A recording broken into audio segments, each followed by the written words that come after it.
The Lord is risen. The tomb is empty. Hope is alive.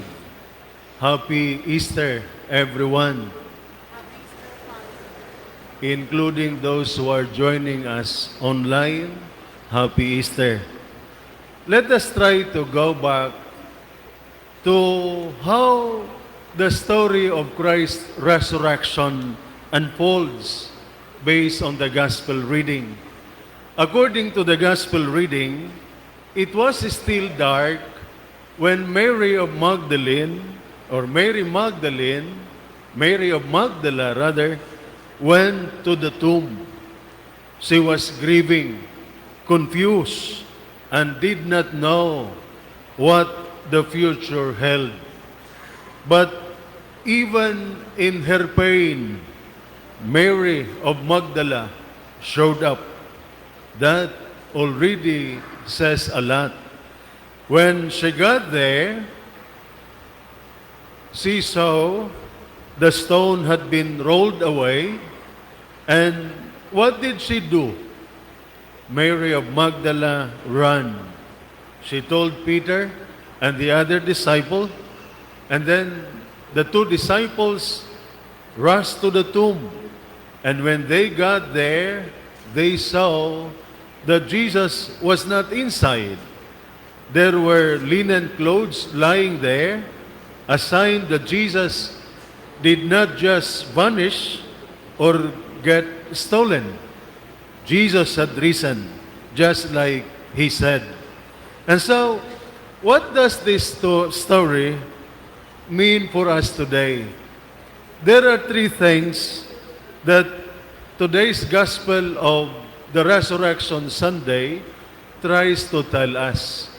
First, it tells us that sometimes God works in the dark. Mary went to the tomb while it was still dark. Maybe some of us are walking in our own kind of darkness, like grief, confusion, depression, fear, uncertainty. But even in that darkness, God is already moving. The stone was already rolled away before Mary Magdalene arrived. Hope had already begun, even if she did not feel it yet. Have you ever been in a situation where you felt like you lost everything? Maybe a broken relationship, a failed career move, or the death of someone you love. But then, months later, you realize God never left. He was already working behind the scenes. Second, the empty tomb was confusing before it was comforting. When Peter and John saw the empty tomb, they did not celebrate right away. At first, it made no sense. Just like in our lives, sometimes things fall apart before they come together.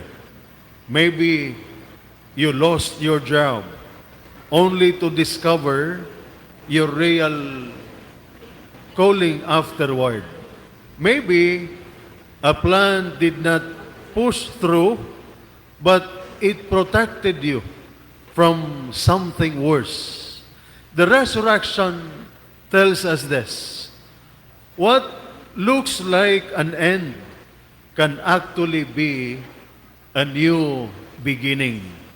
And lastly, the resurrection of Jesus tells us that faith is seeing with the heart even when the facts are not clear.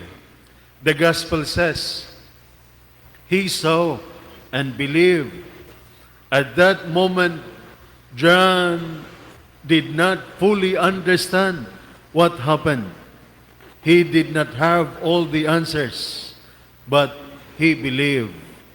There are times when we won't get explanations, but faith means trusting that God is still writing the story, even if we don't see the full page yet.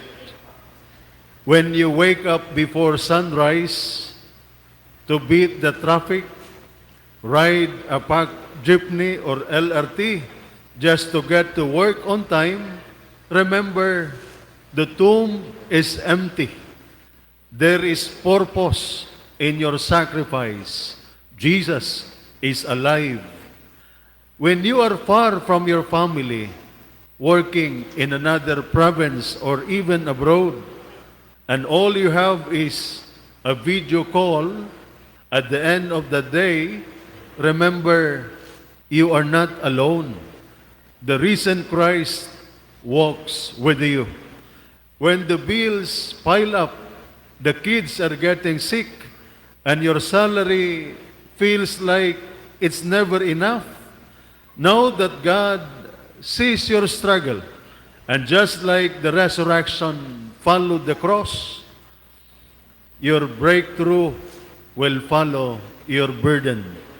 When you feel forgotten, stuck in a small job, unseen, unappreciated, remember that even the tomb was hidden, but from it came the greatest miracle. You matter. Your life has meaning. The resurrection is not just about what happened to Jesus. It is about what can still happen in us. A heart that once felt numb can burn again with love. A relationship that seemed broken can be healed. A life that lost its way can find its purpose. Because Jesus lives, we can hope again, love again, and trust again. We can get up from whatever has kept us down. So today, let's roll away the stones in our own lives, the stones of fear, guilt, anger, or hopelessness. Let's step out of the tombs of the past and walk into the light of new life. And like John, let us see and believe. Jesus is alive. He is risen. Hallelujah.